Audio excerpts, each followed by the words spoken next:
ओम शांति। आज है 23 जून की मुरली। तो आज की मुरली में बाबू क्या अपन है कि आपा जिका बाबा का बच्चा ब्राह्मण ज्ञान लेने लाग रहा वे बहुत ही सौभाग्यशाली हैं, क्योंकि भगवान पढ़ाई पढ़ाने लाग रहा और आ पढ़ाई ऋषि मुनि भी कौन पढ़ी है। तो इन ज्ञान गई यज्ञ मुहि पुरानी दुनिया का जिका पुराना संस्कार है खत्म होना है, इन ज्ञान ही होना है वह।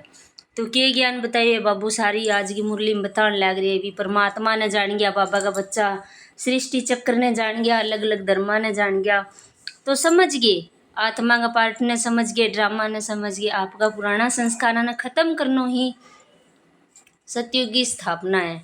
तो बाबू आज की मुरली में सौभाग्यशाली बच्चा बोले है, क्योंकि अपन भगवान पढ़ाने लग रही है। तो पहलो टाइटल आपनो महान सौभाग्यशाली आत्मा हूँ मैं। तो बाबू के मीठे बच्चे जी मीठे बाबा, तुम महान सौभाग्यशाली हो, क्योंकि तुम्हें भगवान वह पढ़ाई पढ़ाते हैं जो अब तक किसी ऋषि मुनि ने भी नहीं पढ़ी। प्रश्न है, ड्रामा की कौन सी भावी तुम बच्चे जानते हो, दुनिया के मनुष्य भी नहीं जानते। और जी को नाटक चल नहीं है, सिर्फ बाबा का बच्चा जाने, दुनिया में कोई कौन जाने। उत्तर है, तुम जानते हो इस रुद्र ज्ञान यज्ञ से विनाश ज्वाला प्रज्वलित हुई, अब सारी दुनिया पुरानी दुनिया इसमें स्वा हो जाएगी। हवन करे यज्ञ करे तो वह मैं कोई चीज़ को होम करा स्वा करा, तो भी यही अपना पुरानी आदत पुराना संस्कार ज्ञान अब खत्म करना है अपन है, योग ज्ञान।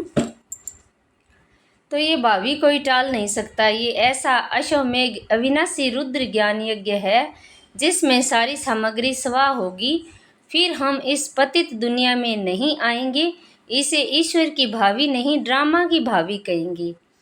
और नाटक बनेडो है नी, और ड्रामा की भावी है कि अपने पुराना संस्कार में खत्म हो जाएगा, फिर आप ही पुरानी दुनिया में को नहीं आऊँगा।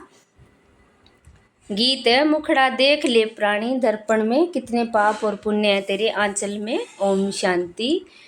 तुम बच्चे भी मनुष्य हो, ये मनुष्यों की सृष्टि है।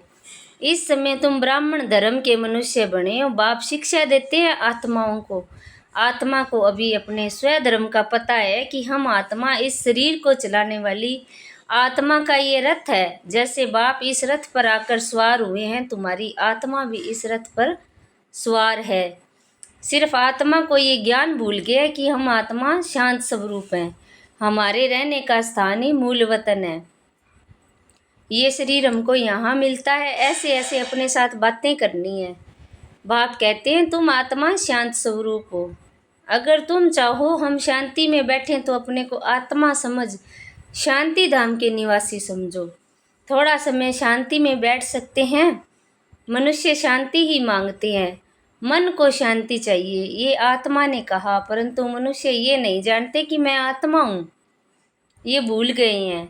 एक कहानी भी है ना, रानी के गले में हार पड़ा था और ढूंढती थी बाहर। तो बाप समझाते हैं शांति तो तुम्हारा स्वधर्म है। बाबू पहलो ज्ञान दियो कि आपा एक आत्मा और आत्मा शांति स्वरूप ही है, धर्म ही शांति को है आत्मा को। वो तो मन ड्रामा में फंस गया, आपको नाटक करके अशांत होने लग रही है।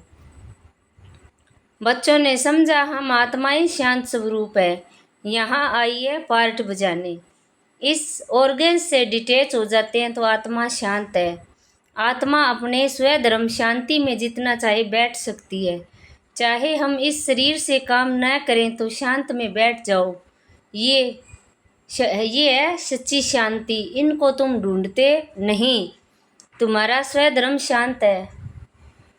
अभी यहाँ पार्ट बजा बाप द्वारा मालूम पड़ा है, हमने 84 जन्मों का पार्ट बजाया। इन 84 जन्मों के चक्कर का कोई को पता नहीं, सिर्फ तुम बच्चे ही समझते हो।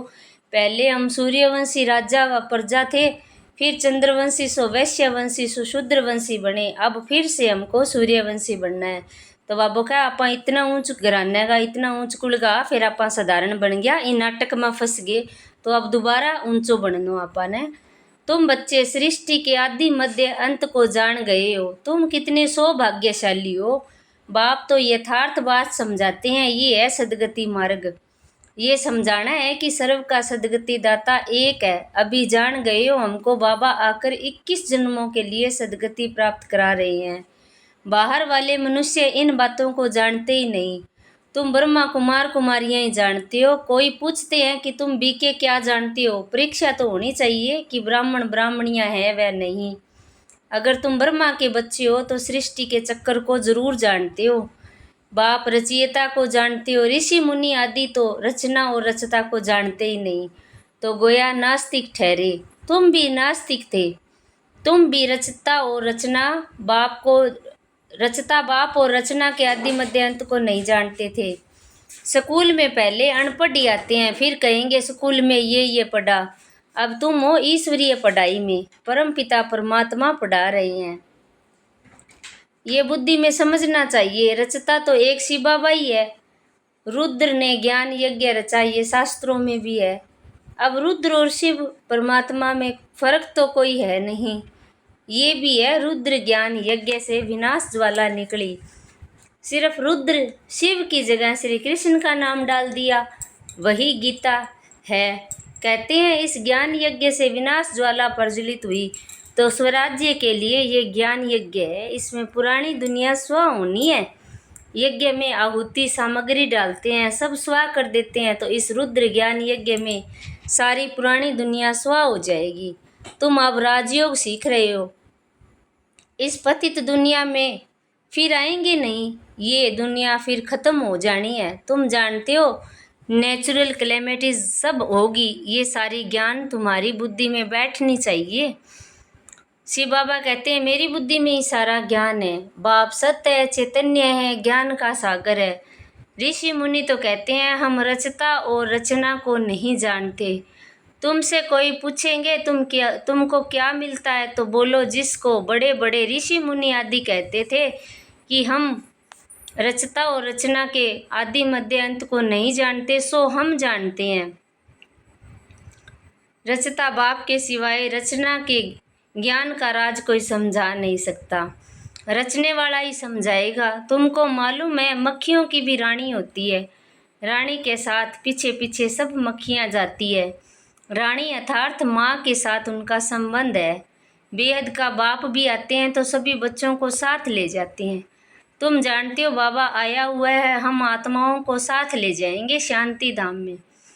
फिर से हमारा सतयुग में पार्ट शुरू होगा, जिस पार्ट बजाने के लिए तुम ये देवी देवता पद पा रहे हो। यहाँ तुम आते ही हो मनुष्य से देवता पद पाने। सब गुण यहाँ ही धारण करने हैं। इन लक्ष्मी नारायण जैसा बनना है। इनको दिव्य दृष्टि के सिवाय कोई देख न सके। अब तुम जानते हो हम सूर्यवंशी देवता बनेंगे। तुम्हारी बुद्धि में है कि स्वर्ग की राजधानी कैसे स्थापन होती है। सतयुग में था ही देवताओं का राज्य, परंतु देवताओं के राज्य में भी फिर राक्षस दिखाते हैं। ये कोई जानते ही नहीं भारत ही कितना पवित्र था। महिमा भी गाते हैं सर्वगुण संपन्न। उन्हों के आगे माथा भी टेकते हैं, मंदिर भी बहुत बने हैं, परंतु ये पता नहीं कि आदि सनातन देवी देवता धर्म सतयुग का कब और कैसे स्थापना हुआ। भारत जो इतना ऊंच था वह नीच कैसे बना, ये किसको भी पता नहीं। कहते हैं ये भावी बनी बनाई है, किसकी भावी वह भी नहीं जानते। ड्रामा की भावी समझे तो समझ में आए। अब कई कह देनी भी लिखेड़ी होने लग रही है, तो लिखेड़ी को मतलब ड्रामा न बनाना रहेगा, वो कहनी बेरो को नहीं। ड्रामा का रचयिता क्रिएटर डायरेक्टर कौन है, सिर्फ कह देते हैं ईश्वर की भावी। ड्रामा कहने से ड्रामा के आदि मध्य अंत को जानना पड़े। सिर्फ किताब पढ़ने से ड्रामा का पता नहीं पड़ सकता, जब तक जाकर कोई ड्रामा देखे नहीं। जैसे अखबार में भी पढ़ा था एक श्री कृष्ण चरित्र का ड्रामा बना हुआ है, परंतु देखने बगैर कोई समझ थोड़ी सकते हैं। देखेंगे तब समझेंगे ड्रामा ये सब बना हुआ है। तुम बच्चे भी ड्रामा को अभी समझते हो। मनुष्य फिर कहते हैं संसार की हिस्ट्री ज्योग्राफी का ये चक्कर फिरता है, परंतु कैसे फिरता है ये किसको पता नहीं। नाम भी लिखा हुआ है सतयुग, त्रेता, द्वापर, कलयुग, फिर संगम युग, परंतु मनुष्य ने समझ लिया युगे युगे आते हैं। सतयुग त्रेता का भी संगम होता है, परंतु उस संगम का कोई महत्व नहीं, वहाँ तो कुछ होता ही नहीं। ये बातें तुम जानते हो। सतयुगी सूर्यवंशियों ने फिर चंद्रवंशियों को राज्य कैसे दिया। ऐसे नहीं कि चंद्रवंशियों ने सूर्यवंशियों पर जीत पाई, नहीं। जो चंद्रवंशी का राजा होता है तो सूर्यवंशी राजा रानी उनके राज्य भाग्य का तिलक दे तख्त पर बिठाते हैं। राजा राम, रानी सीता, टाइटल मिलता है। किसने दिया? कहेंगे सूर्यवंशी ने ट्रांसफ़र किया। अब तुम राज्य करो। जो सीन तुम बच्चों ने साक्षात्कार में देखी है, बाकी कोई लड़ाई आदि नहीं लगती है। जैसे किसको रजाई दी जाती है वैसे देते हैं, उन्हों के पैर आदि धोकर उनको तिलक देते हैं। वहाँ कोई गुरु गोसाई तो होते नहीं। अब तुम बच्चों की बुद्धि में है, हम दैवी स्वभाव वाले बनते हैं। सूर्यवंशी चंद्रवंशी राज्य में हम कितने सुखी थे। बाबा हमको दुख से निकाल सुख में ले जाते हैं और कोई हमें सुखी बना न सके। साधु लोग तो खुद भी चाहते हैं कि हम शांति धाम में जाएं। बाप कहते हैं इन साधुओं आदि का भी उद्धार कर सबको शांति धाम में मैं ले जाता हूँ। सन्यासी तो आते ही द्वापर में है। स्वर्ग में हम देवता रहते हैं, वहाँ भी सेक्शन अलग अलग है। सूर्यवंशियों का अलग, चंद्रवंशियों का अलग, फिर बाद में इस्लामी बौद्धि सन्यासी आदि जो भी आते हैं उनका सेक्शन अलग अलग है। अब बाबू अलग अलग धर्मां को सारो ज्ञान देने लग रही है। जब हम राज्य करते थे तो दूसरा था ही नहीं। मूल वतन में ऐसी माड़ा नंबरवार बनी हुई है। आदि सनातन देवी देवता धर्म वालों की है पहली बिरादरी, फिर और बिरादरियां निकलती है। ये बिरादरियां हैं बड़े ते बड़ी, और दूसरे जो धर्म के संस्थापक आते हैं सब उनसे निकले हुए हैं। तुम कहेंगे इस्लामियों की है सेकंड नंबर बिरादरी, फिर बौद्धियों की है थर्ड नंबर, हम है फर्स्ट, बाकी हद की और छोटे छोटे तो लाखों होंगे। यहाँ तो मुख्य 4 बिरादरी है बाबू, 4 धर्मां की बात करें। पहले हम आते हैं, फिर इस्लामी बौद्धि और क्रिश्चियन आते हैं। बाबू का पहले देवी देवता धर्म होगा, फिर इस्लामी बौद्धि और क्रिश्चियन आवेगा। अभी हम नीचे गिर गए हैं, हमको ही 84 जन्म ले पार्ट बजाना पड़ता है। जो अभी लास्ट में है वही फिर फर्स्ट में होंगे। देवी देवताएं अब पतित होने के कारण अपने को देवता कहला नहीं सकते। देवताओं को तो पूजते हैं, इससे सिद्ध होता है कि उन्हों की बिरादरी के हैं। सिख लोग गुरु नानक को मानते हैं, उनकी बिरादरी के हैं।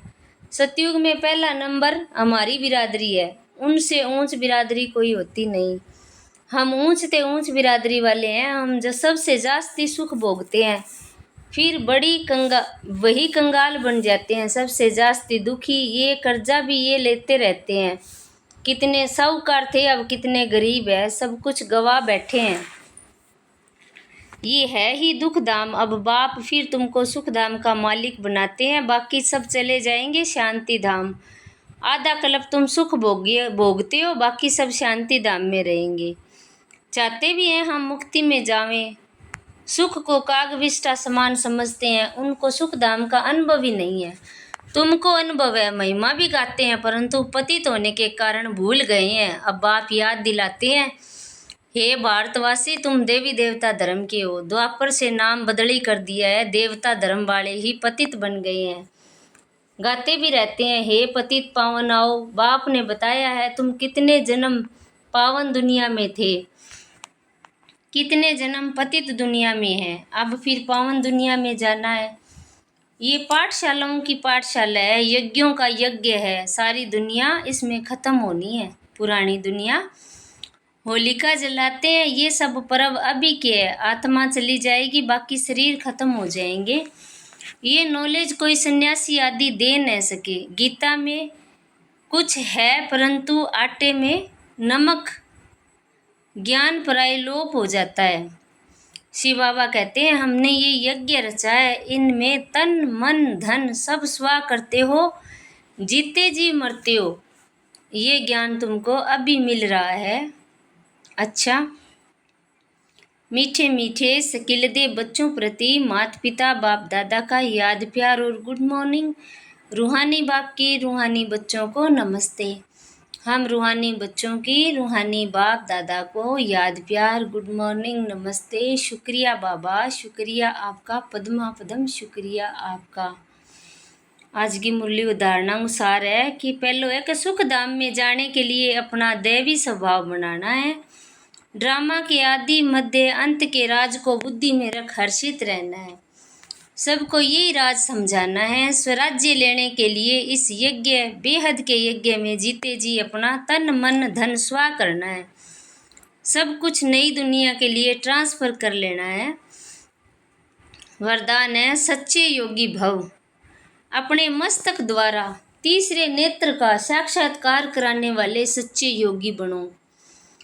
यादगार में योगी के मस्तक पर तीसरा नेत्र दिखाते हैं। आप सच्चे योगी बच्चे भी अपने मस्तक द्वारा तीसरे नेत्र का साक्षात्कार कराने के लिए सदा बुद्धि द्वारा एक बाप के संग में रहो। एक बाप, दूसरे हम, तीसरा न कोई। जब ऐसी स्थिति होगी तब तीसरे नेत्र का साक्षात्कार होगा। अगर बुद्धि में कोई तीसरा आ गया तो फिर तीसरा नेत्र बंद हो जाएगा। इसलिए सदैव तीसरा नेत्र खुला रहे, इसके लिए याद रखना कि तीसरा न कोई। स्लोगन है प्रसन्नचित बनना अर्थात परेशान होना और परेशान करना। यह व्यक्ति सारा है जो जैसे कर्म करता है वैसा उसका नाम भी पड़ता है। कर्म यदि श्रेष्ठ है तो नाम पड़ेगा श्रेष्ठ मणि। श्रेष्ठ मणि बनने के लिए मन, वाणी, कर्म में सरलता और सहनशीलता ये दोनों गुण आवश्यक है।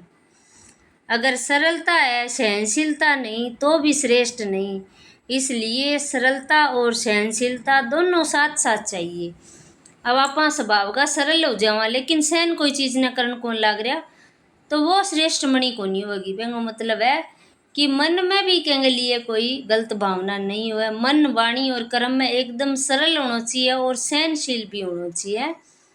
तो ज्ञान के द्वारा ही अपने अंदर सहनशीलता आवेगी और पुरानी दुनिया यानी पुराना संस्कार अपना इमें ज्ञान खत्म करना है, योग खत्म करना है। आज की मुरली को टाइटल यही है कि अपन भगवान पढ़ान लग रहा है, आपा सौभाग्यशाली महान आत्मा। अच्छा, ओम शांति।